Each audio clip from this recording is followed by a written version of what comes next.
Segunda de Timoteo, capítulo 2.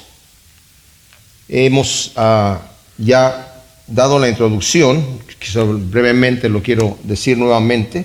Esta es la última carta que escribe el apóstol Pablo. Está preso en Roma por segunda vez. El libro de los Hechos nos deja a Pablo preso en Roma la primera vez que estuvo ahí, esperando audiencia con el César, que era Nerón. Sale en libertad por fines del año 63 o principios del año 64. En el año 64, después de que Pablo sale en libertad, en julio de ese mismo año, Nerón declara la religión cristiana ilegal y empieza una persecución.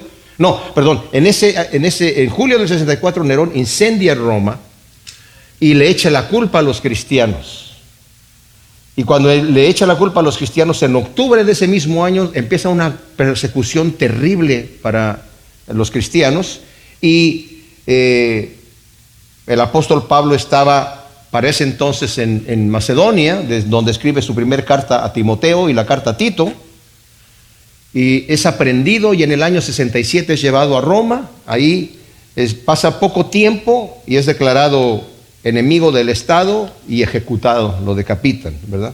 En esa misma época, más o menos, cuando Pablo está escribiendo esta segunda carta, el apóstol Pedro también está preso, se cree que en Roma también, y él escribe su segunda carta también. Y son las últimas palabras de ambos apóstoles, ¿verdad? Tanto de Pedro como de Pablo aquí. Es muy personal esta carta. Él está hablando a Timoteo acerca de cosas que él tiene que hacer, porque está con la preocupación de que Timoteo continúe el llamado que tenía el apóstol Pablo del gran ministerio, de la gran carga que el Señor le había dado a él de llevar el evangelio a los gentiles. Y Timoteo, Pablo lo había tomado en su segundo viaje misionero para que fuera su compañero. Y esta carta es muy especial porque el mismo apóstol Pablo nos dice en el capítulo 2 de Filipenses, dice: no tengo a nadie, y les estoy enviando a Timoteo porque no tengo a nadie más que me represente a mí tal cual soy. O sea que Timoteo tiene un amor genuino por ustedes, desinteresado, como casi nadie lo tiene. Entonces, realmente es una persona en la cual el apóstol Pablo se está, vaciando de lo que es importante para él. Y cuando digo que está hablando de sus últimas palabras es porque es tremendamente importante lo que le ha dicho. Le ha dicho que ya lo habían abandonado por cuanto ya era Pablo declarado enemigo del Estado. Todos los que de alguna manera se identificaban con Pablo eran sospechosos en cierta manera. Entonces muchos lo abandonaron por la persecución que venía, no se querían identificar con él, ¿verdad? Dice: todos los de Asia me abandonaron, menciona algunas personas. Y también menciona a otra persona, a Onesíforo, que dice: él me vino a buscar a Roma y me encontró, y no descansó hasta encontrarme. Está ahí con él Lucas, ¿verdad? Y está pidiéndole a Timoteo, en una palabra, la segunda carta de Timoteo sería: ven.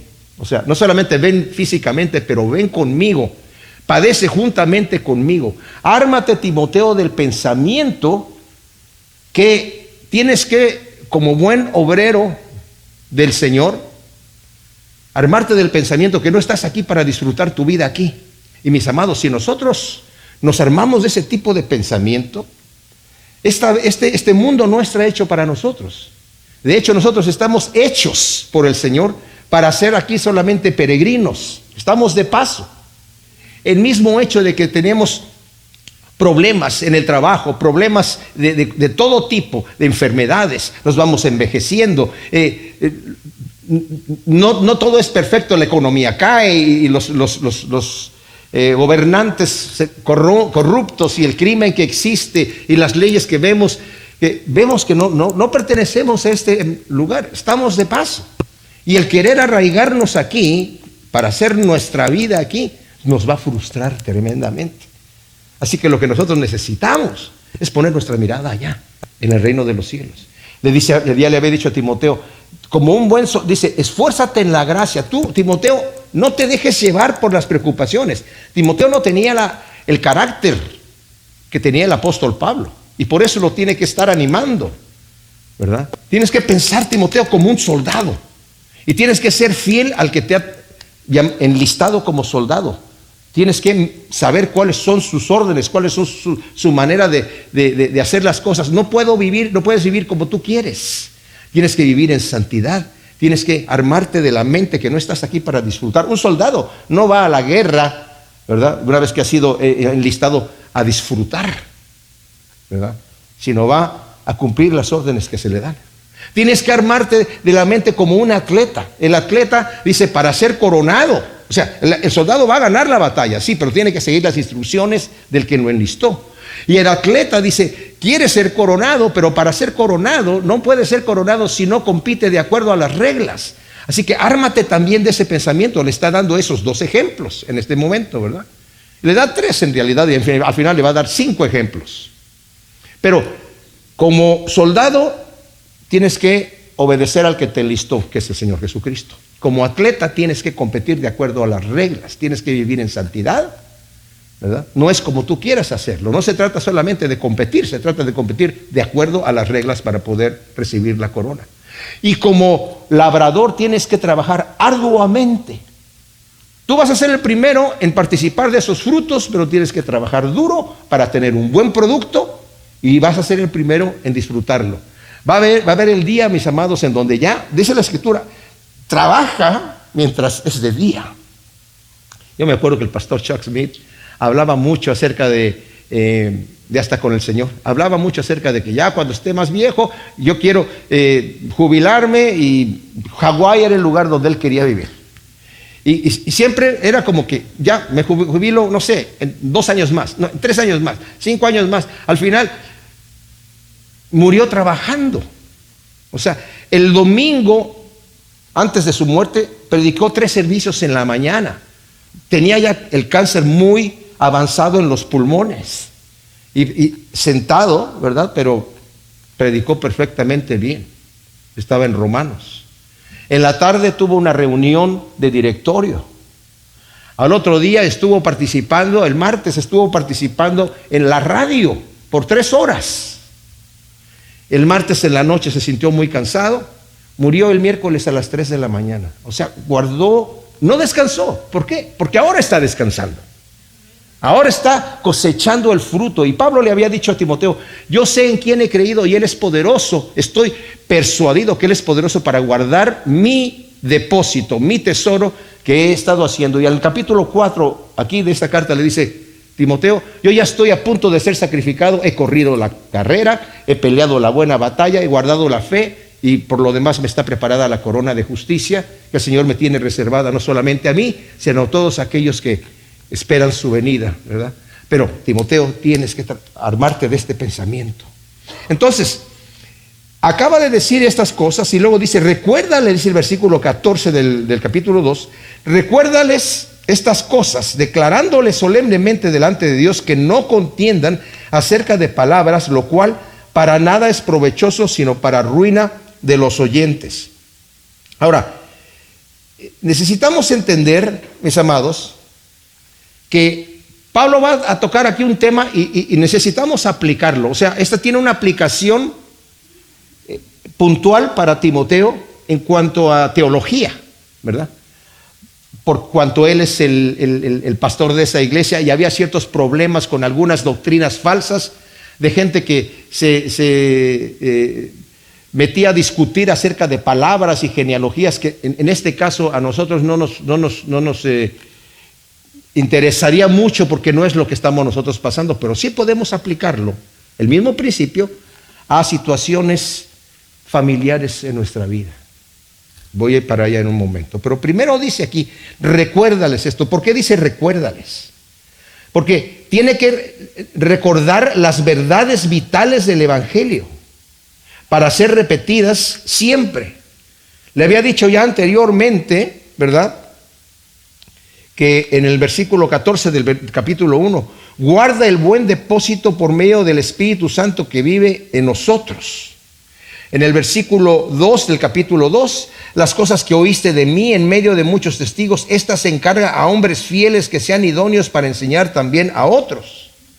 O sea, lo que está diciendo el apóstol Pablo es, Timoteo, no tienes, y eso lo digo porque es importante, mis amados. Yo me acuerdo que por un tiempo a veces yo me sentía culpable de estar repitiendo las cosas. Incluso mi esposa a veces me decía, oye, estás diciendo, eso ya lo dijiste. Sí, pero ¿saben qué? Necesitamos que se nos repitan las cosas.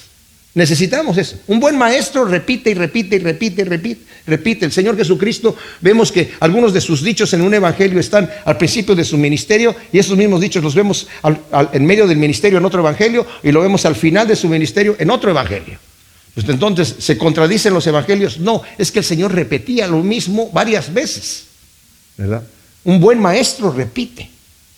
Un buen maestro no inventa. Repite. Y eso es lo que está diciendo a Timoteo. No inventes, Timoteo. No quieras sacar algo nuevo, ¿verdad? Porque había esta gente que decía, mira, te voy a decir una cosa que nunca nadie lo ha visto como yo lo he visto. Y nada más lo escuchaste aquí, ¿verdad? Y hay gente que le gusta buscar cosas. Yo les he dado este ejemplo, ¿verdad? Y lo voy a volver a decir porque estoy impresionado de que maestros de la palabra de peso pesado lo siguen predicando. Y yo digo, pero ¿cómo pueden ver esta situación? ¿Verdad? Que es que Jesucristo se le acusó de ser ilegítimo, hijo ilegítimo. Que toda la gente sabía que era bastardo, que había nacido y nadie sabía quién era el papá, y bueno, José pues lo adoptó. ¿De dónde lo sacan eso?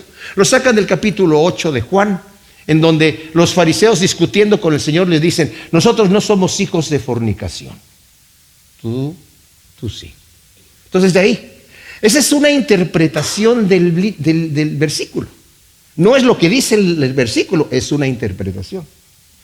El problema que tengo con el primer problema que tengo con ese es que dice, nosotros no somos hijos de fornicación.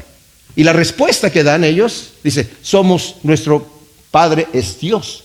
No dice, mi padre se llama Samuel, el padre de aquel se llama Simeón, el padre de este otro se llama, sino no tenemos un padre que es Dios. O sea que no implica, no está explícito allí que se están quejando de que él fuese ilegítimo. Lo que sí leemos en la Escritura es que muchas veces dice, no, este es el hijo del carpintero, no es su padre José, su madre María, sus hermanos fulano, sutano, mengano y perengano, y sus hermanas están aquí con nosotros. Eso se repite muchas veces en los evangelios, en varias ocasiones. Y en Deuteronomio nos dice que ningún bastardo podía entrar a la congregación del Señor. O sea, si estuviesen sospechando que él fuese bastardo, lo sacaban a patadas del templo. Cuando se paraba allí, decía, tú eres bastardo, tú no puedes ni siquiera estar aquí parado, ¿verdad? Entonces, pero alguien le inventó, a alguien se le ocurrió esa cosa, y wow, qué tremendo, oye, de veras, ¿cómo? ¿Qué mente para sacar algo nuevo? No, por eso les digo, hay que tener mucho cuidado. O sea, no inventes, Timoteo, recuérdales, que no contiendan acerca de palabras, porque para nada aprovecha, es para arruinar solamente. Ahora, esto lo tiene que hacer Timoteo, como dice aquí, recuérdales delante de Dios. O sea, lo que tú les estás recordando, ellos lo van a respetar, lo van a tomar con humildad, porque es delante de Dios, porque es palabra de Dios. Y tú vas a hablarles con autoridad, porque no es tu palabra, Timoteo, es la palabra de Dios.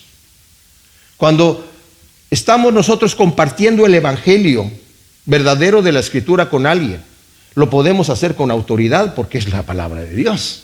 Si estamos inventando, no vamos a saber con cuánta autoridad vamos a empezar a decir las cosas, ¿verdad? Ahora, dice que no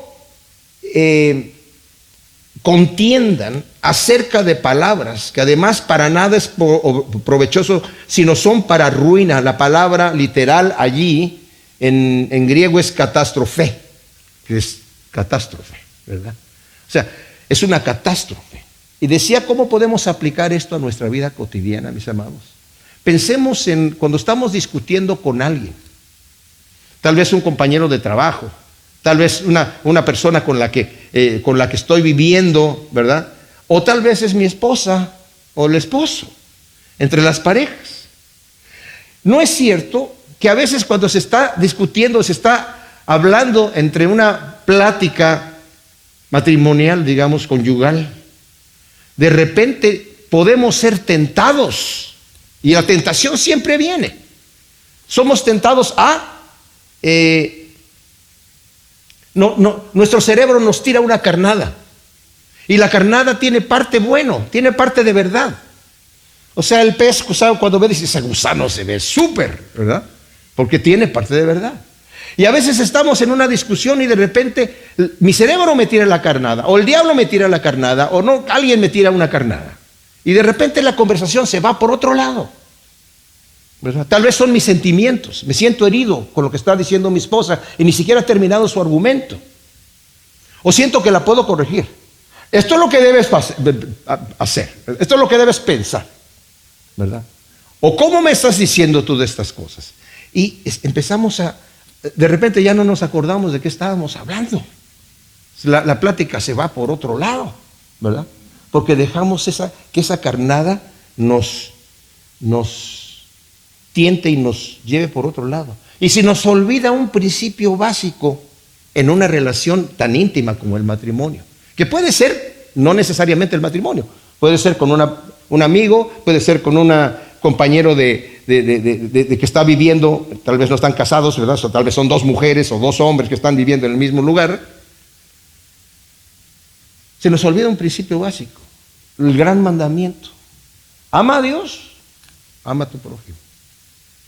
En ese momento, a veces cuando estamos en discusión, no, es que lo importante en este momento es que mi argumento pese, que yo tengo razón.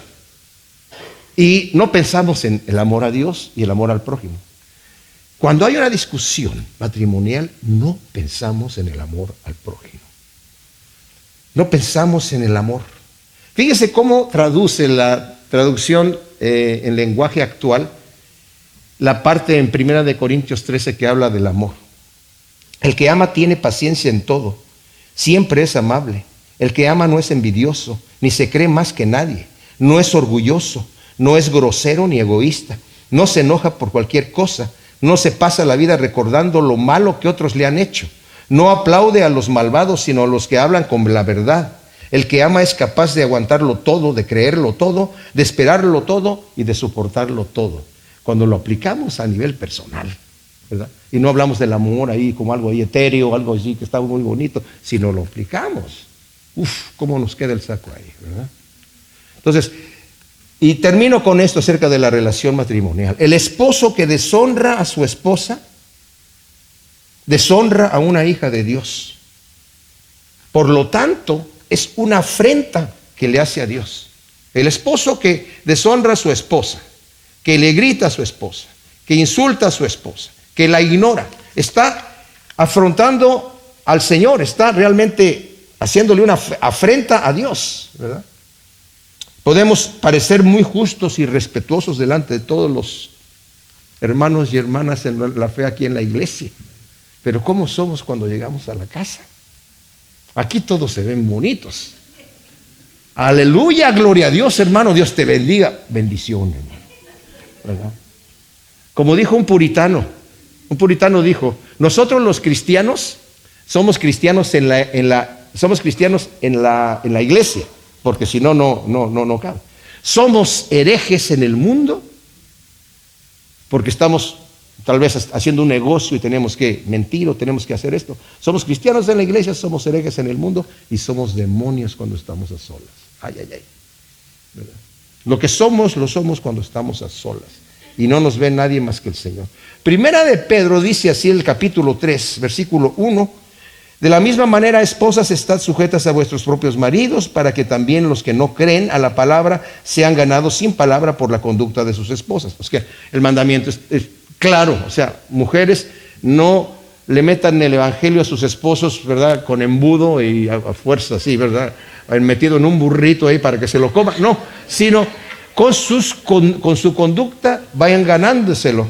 Pero también dice en el versículo 7, y esto va para los esposos: de igual manera los esposos convivid con compasión, mostrando honor a la esposa como vaso más frágil, o sea, vaso más delicado, más fino, mejor cortado, ¿verdad? mostrando honor, como a coherederas de la gracia de la vida. O sea, son hijas de Dios, para que vuestras oraciones no tengan estorbo. En otras palabras, si no tratas bien a tu esposa, el Señor dice, no te quiero escuchar. Estás insultando a mi hija, hasta que tú hagas los paces con mi hija, yo te voy a escuchar, ¿verdad? Qué importante, ¿verdad? A eso es lo que estamos hablando del amor al prójimo. Para el Señor es importante. Y cuando nos humillamos de esa manera, tanto mujeres como hombres, dice el Señor, al corazón contrito y humillado tú no lo desprecias. ¿Saben en dónde lo dice eso David? Cuando está en el Salmo 51, cuando está confesando su pecado con Betsabé. Y dice, Señor, yo te hubiera dado, si yo te trajera ofrendas y sacrificios, tú no los recibes. No recibes nada de mí en este momento, solamente el corazón contrito y humillado, eso sí lo escuchas tú. Cuando llegas delante del Señor con esa situación, entonces ya se limpia el terreno y ahora sí vamos a platicar. Ahora sí tengo oído para ti. Entonces le está diciendo aquí, no te metas en esas discusiones necias que para nada aprovechan. Dice, procura con diligencia presentarte a Dios aprobado, como obrero que no tiene de qué avergonzarse, que traza correctamente la palabra de verdad. Aquí está otro ejemplo. Ya nos dio el ejemplo del soldado, el ejemplo del atleta, el ejemplo del labrador, ahora es el ejemplo del obrero. Tienes que presentarte delante de Dios como un obrero aprobado que no tiene de qué avergonzarse. Este versículo está entre el versículo 14 y el 16. El 14 y el 16 prácticamente dicen la misma situación. El 14 lo acabamos de leer. Recuérdales estas cosas, declarándoles solemnemente delante de Dios que no contiendan acerca de palabras, lo cual para nada es provechoso, sino para ruina de los oyentes, ¿verdad? Y luego el 16 dice, pero evita profanas y vanas palabrerías, porque producirán más crecimiento de la impiedad. Y encontramos este versículo 15 que está en medio de estos dos, en donde es positivo.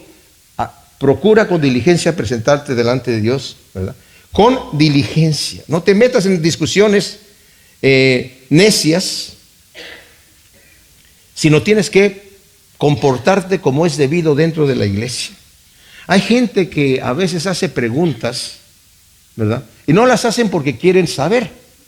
Nosotros nos hemos dado cuenta muchas veces, es porque quieren discutir. Simple y sencillamente, no es porque quieren saber algo de la escritura, sino vienen para discutir, porque ya ellos ya traen su mente ya hecha y uno no los va a cambiar lo que están pensando. Sobre todo las sectas, cuando vienen a hablarnos a nosotros, ya no los va uno a convencer, a menos que estén abiertos realmente.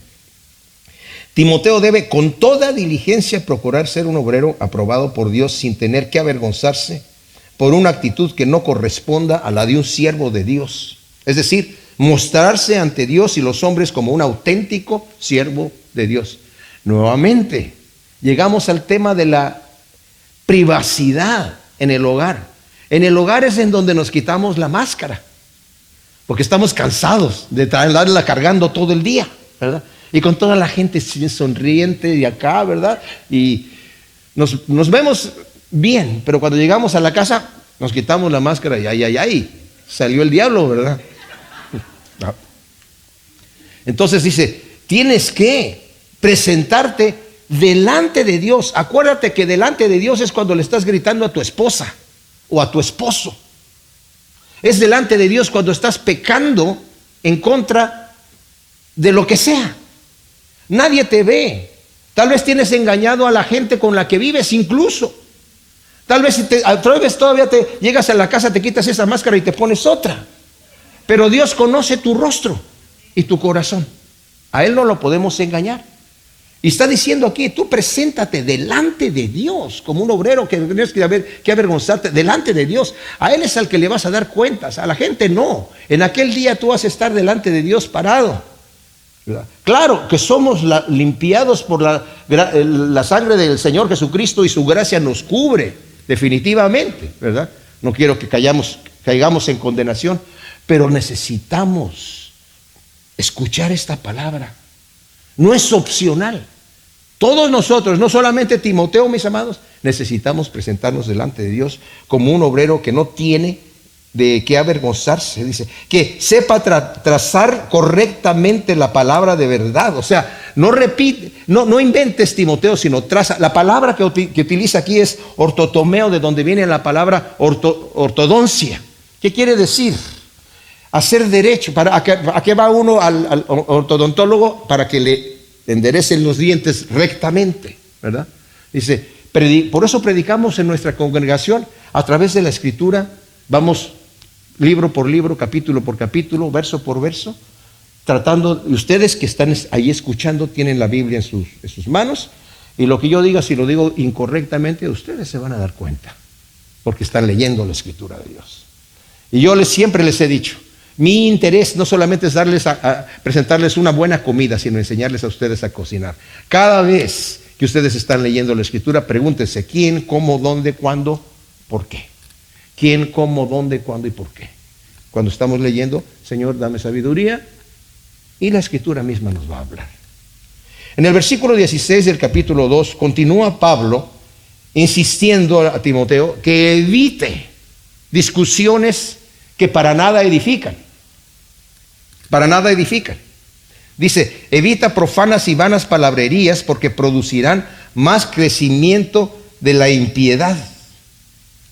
Pablo, después de exhortar a Timoteo a procurar presentarse ante Dios como un obrero aprobado, como nos dice el versículo 15, ¿verdad?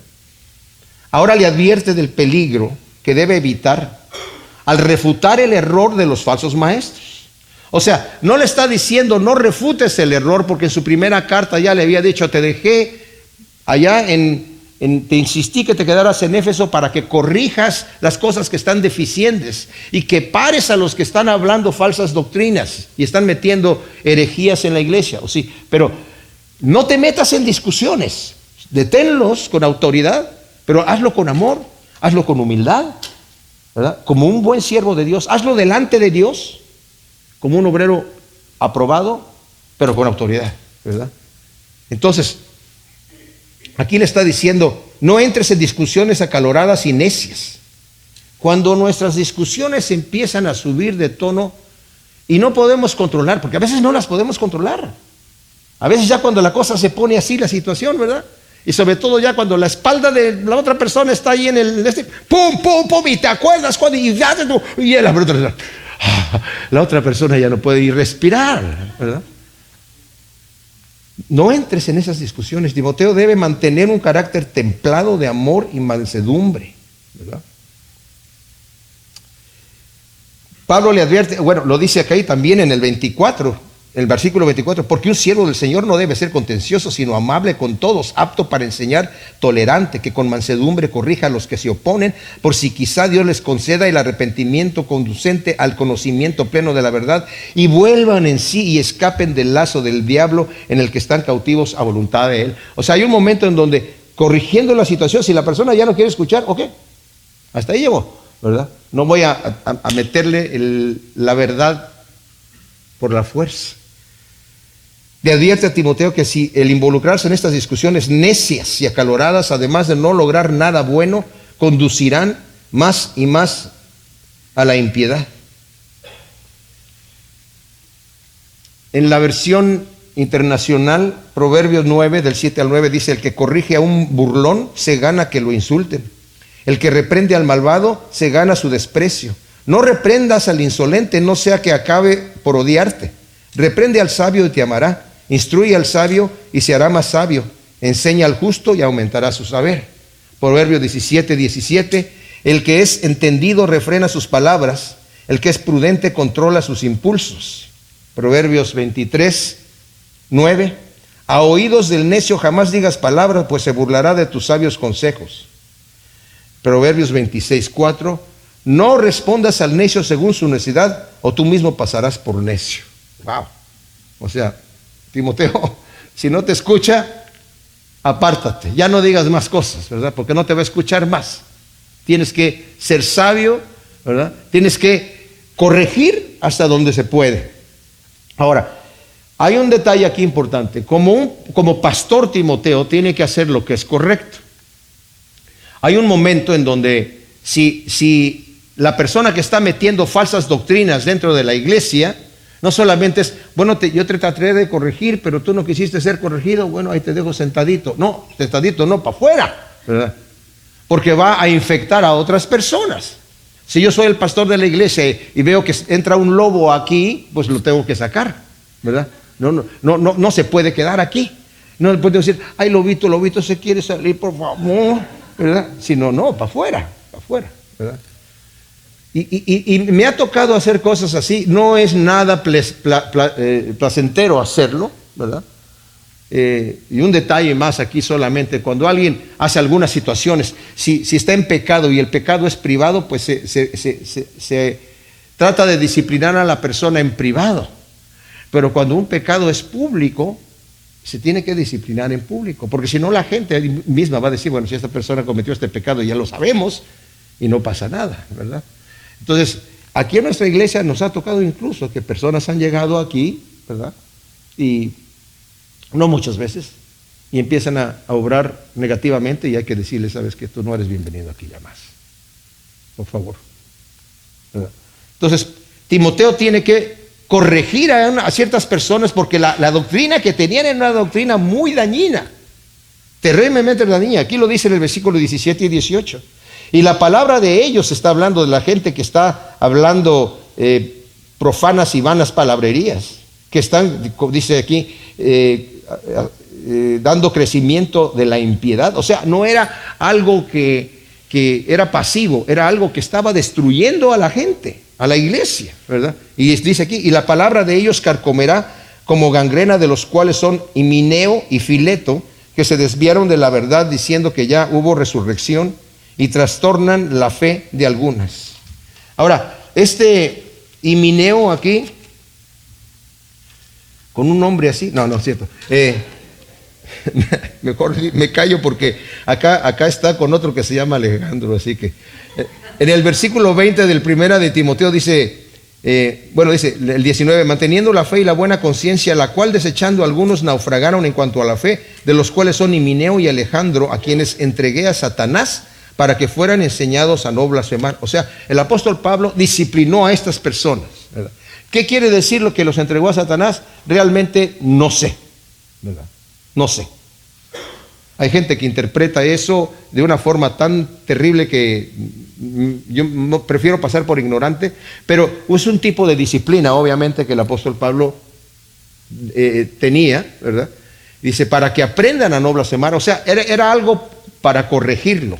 Vemos en 1 Corintios capítulo 5 que había un hombre que estaba cometiendo incesto, acostándose con su madrastra, y Pablo le dice a él también ya lo entregué a Satanás, pero también era para corregirlo, porque en la segunda de Corintios dice, tomen a esa persona y ya recíbanlo otra vez, obviamente ya se arrepintió y vuélvanlo a recibir, pero era para que dentro de la iglesia no se tolerara el pecado tan grosero como esa situación. Entonces, aquí está hablando de estas dos personas que dice que se desviaron de la verdad diciendo que ya hubo resurrección y trastornan la fe de algunos. Y ahora este Alejandro que vimos nosotros acá en primera de Timoteo, ¿verdad? Lo vemos también aquí en segunda de Timoteo,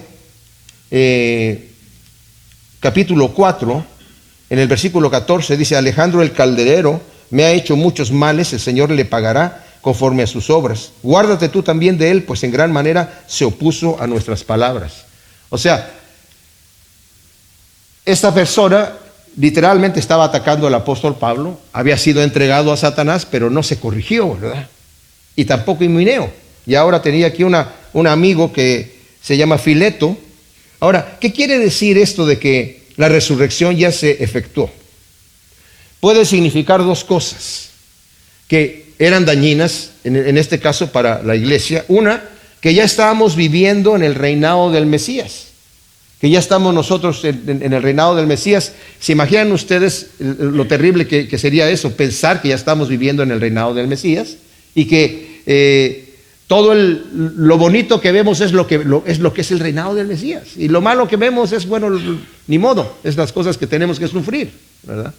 Y ya no había una esperanza de una resurrección del cuerpo. Esa puede ser una situación, pero la otra, que es la que es más probable y más peligrosa, que era porque empezaba a surgir el gnosticismo allí, que decía el gnosticismo, decía esto, que la carne y todo lo material es negativo, y que de alguna manera Dios, que es espíritu y es todo santo y puro, de él hubo una emanación de algo, ¿verdad?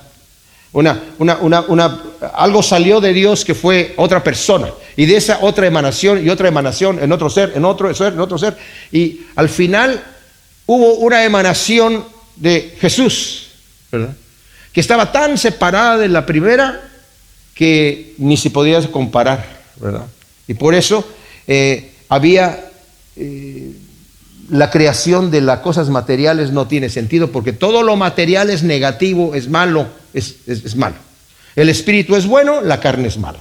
Entonces, con ese pensamiento decían ellos, por eso a ellos les era una tropiezo resucitar en un cuerpo físico.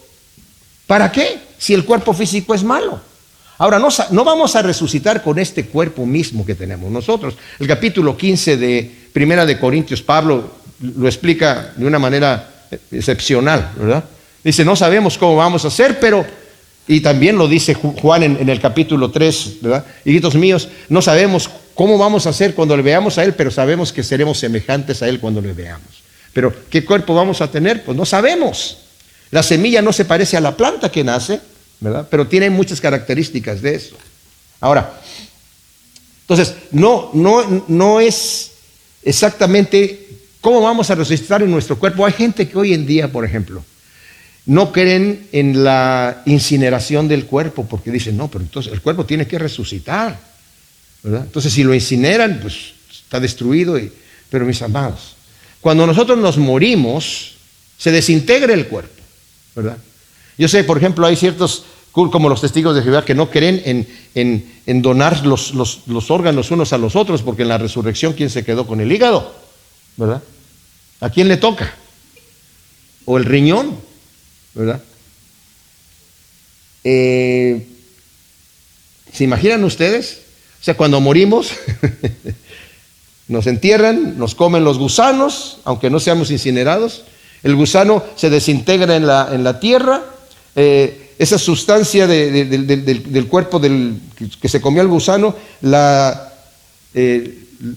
chupa la planta, la vaca se come la planta, a la vaca la ordeñan, y el casio ese, ¿a quién le toca?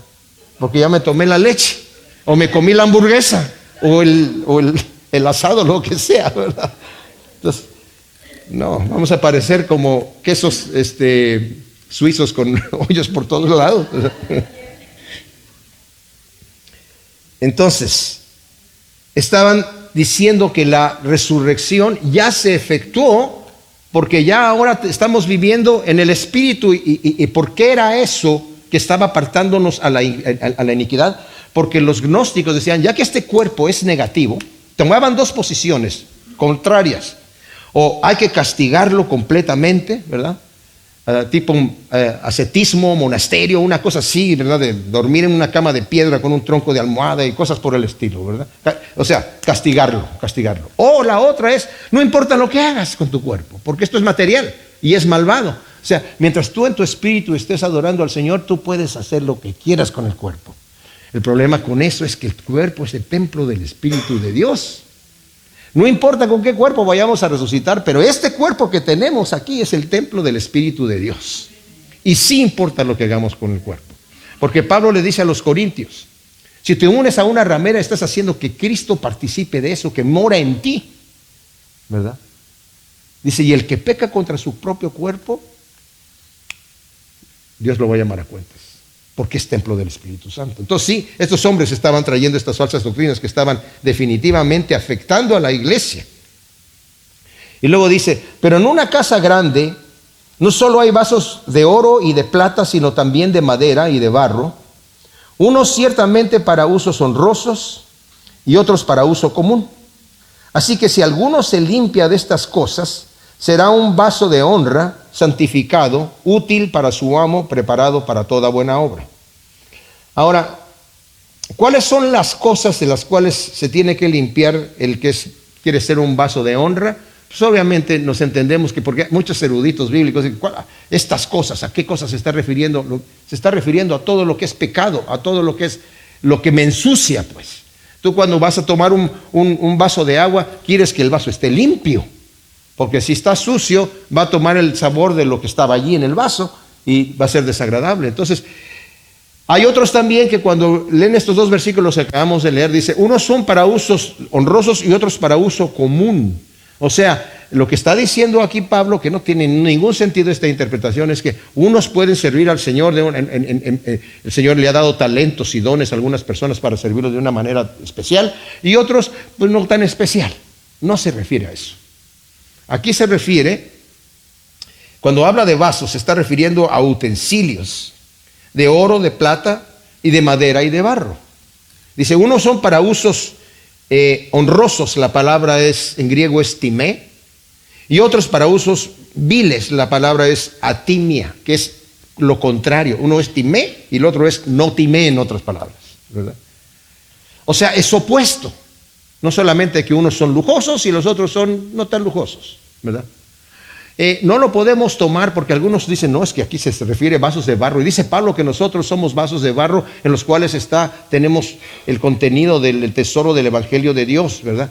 Pero ese es un símil positivo. Pero aquí está hablando de un símil negativo. En una casa grande existen los utensilios de oro y de plata que son para ocasiones especiales, ¿verdad? Está la copa de cristal, están los cubiertos de plata que lo saca uno en ocasiones especiales para usos honrosos. Y los usos viles también existen. Está también el basurero, el excusado, ¿verdad? ¿Tú qué quieres ser, verdad? ¿Quieres ser una copa de cristal o un excusado, verdad? El Señor los usa a todos, y esto quiere decir lo siguiente, mis amados, y esto es tremendo, porque el Señor nos va a usar a todos nosotros, seamos fieles o seamos infieles, seamos vasos de honra o seamos vasos de deshonra, seamos justos o seamos impíos. Nos va a usar el Señor de cualquier manera. Él utilizó a Judas, era necesario que el Hijo del Hombre fuese entregado. Y el Señor dijo, es necesario que el Hijo de Hombre sea entregado, mas hay de aquel que lo entrega, ¿verdad? Necesitaba ser entregado. Y Judas lo entregó, no le torcieron el brazo. No es como esa obra de los 60 de Jesucristo Superestrella, en donde ponen al pobre Judas como una víctima. Es una burla, una blasfemia lo que hacen ahí. Porque cuando en la escena en donde están sentados a la mesa, ¿verdad? La última cena, y le dice Juan, ¿verdad? Pedro le dice a Juan, oye, pregúntale, a ver, ¿quién es el que dice que alguien lo va a entregar? A ver, pregúntale quién es. Señor, ¿quién es? Al que yo le voy a dar el bocado. Y lo mojan a ver, Judas. Y Judas, no, sí. No, sí. A ver, Judas, tómatelo. Y se lo mete a la fuerza en la boca de Judas, ¿verdad? Y luego Judas, ya cuando el Señor se lo llevan a la casa de Anás y luego a la casa de Caifás y está ahí. Judas, ya cuando entrega el dinero, ¿verdad? Dice, he entregado sangre inocente, dice, pues allá tú, ¿nosotros qué? Pasa por allí y ve al Señor Jesús y le dice, tú me mataste a mí, asesino. ¿Qué es eso? O sea, el pobre Judas, no, Judas tuvo toda la libertad de hacer lo que quiso hacer, ¿verdad? Y el Señor usa al mismo diablo, a los demonios, ¿verdad?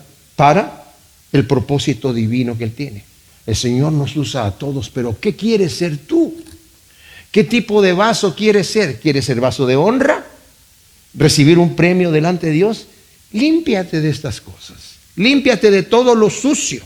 No andes en piloto automático diciendo ya soy salvo por gracia y no importa lo que yo haga. No, entonces estamos como Himeneo y Fileto, ¿verdad? Este cuerpo igual va a hacer lo que va a hacer. No servimos a Dios para ponerle una sonrisa en la boca. Y no estamos que, bueno, mira, si desobedeces y vives en pecado, bueno, no le estás poniendo una sonrisa al Señor. Pero igual, estás bien, vas al cielo, no importa, no, tranquilo. Mucho cuidado con eso, mis amados, mucho cuidado con nuestras interpretaciones, porque nuestra salvación no es para jugar con ello, ¿verdad? Y dice aquí, entonces, si alguno se santifica, va a ser útil, preparado para toda buena obra, preparado para toda buena obra. ¿No queremos ser útiles al Señor para toda buena obra? Claro. Ahora, si no soy preparado para toda buena obra, voy a ser preparado para mala obra. Pero el Señor va a utilizar eso. El Señor lo va a utilizar. Pero no va a ser en beneficio mío, ¿verdad? Entonces, el versículo 22 dice: huye de las pasiones juveniles y sigue en pos de la justicia, la fe, el amor y la paz con los que de corazón puro invocan al Señor. O sea, Pablo aconseja a Timoteo huir de las pasiones juveniles que pueden sugerir las tentaciones sexuales, pero también el orgullo y la falta de dominio propio. Pero estas también son cosas que afectan a los viejos, ¿verdad? O sea, en otras palabras, dile no a estos vicios, a los vicios de las pasiones juveniles, ¿verdad? Que no necesariamente son de jóvenes, pero en este caso Timoteo de haber tenido, se calcula, unos 34 años más o menos en esta época, ¿verdad? Y también le aconseja que como un vaso que se santifica de manera activa, siga, o sea, di que no a esto, pero corre para este lado. Sigue la fe, la justicia, el amor, ágape, y la paz con los que de corazón puro invocan al Señor. Nuevamente apliquemos esto a nuestra vida, en nuestras relaciones familiares, en nuestras relaciones íntimas, no necesariamente maritales, sino íntimas en cuanto a las personas con las que nos codeamos, digamos, ¿verdad? O sea, con lo que de corazón puro invocamos el nombre del Señor, dice aquí. Y concluye diciendo: pero evita las controversias necias e insensatas, sabiendo que engendran contiendas, porque un siervo del Señor no debe ser contencioso, sino amable con todos, apto para enseñar, tolerante, que con mansedumbre corrija a los que se oponen, por si quizá Dios les conceda el arrepentimiento conducente al conocimiento pleno de la verdad, y vuelvan en sí y escapen del lazo del diablo en que están cautivos a voluntad de él. O sea, como dije, Pablo concluye enfatizando a Timoteo a evitar las controversias necias e insensatas que engendran contienda, como ya lo había dicho en el versículo 16. Y Pablo también enfatiza que el siervo de Dios no debe ser contencioso, sino amable. ¿Con quién? Con todos, apto para enseñar, tolerante, manso. De esta manera podrá corregir en amor y mansedumbre a los que se oponen. Y dice aquí, por si quizá Dios les conceda, ¿verdad?, que se arrepientan y sean conducidos a la verdad. Esos que se oponen están atrapados en el lazo del diablo, cautivos a voluntad de él, del diablo. En 2 de Corintios 4, versículo 3 y 4, nos está diciendo ahí que el evangelio, dice, si está oculto delante de quienes tienen los ojos cerrados, cegados por el diablo, para que no les alumbre la luz del evangelio. Están cautivos a voluntad de él. La gente cree, ¿verdad?, que se burla del cristianismo y que dice: ay, ¿no te dejan hacer eso? ¿No te dejan tomar esto? ¿No te dejan fumarte el otro? ¿No te dejan? No, pues yo sí tengo libertad. No tienes libertad, tú eres adicto a tu vicio, ¿verdad? No es la libertad para ir a pecar, sino ya eres adicto al pecado. Yo tengo la libertad de decir no, ¿verdad? Y es lo que tengo que hacer, ¿verdad? No dejarme enredar y cautivar por el diablo a voluntad de él. Pablo no le pide a Timoteo que se quede callado ante los que se oponen, sino que corrija las herejías con autoridad, pero también con mansedumbre y con amor. O sea, Timoteo, tienes que hacer un trabajo de corrección, pero en amor, en mansedumbre y sobre todo con tu ejemplo más que ninguna cosa, ¿verdad? Gracias, Señor, te damos por tu palabra. Te pedimos que tú la grabes en nuestros corazones y que la siembres como una semilla, Señor, en buena tierra para que produzca su fruto al 100 por 1 en el nombre de Cristo Jesús. Amén.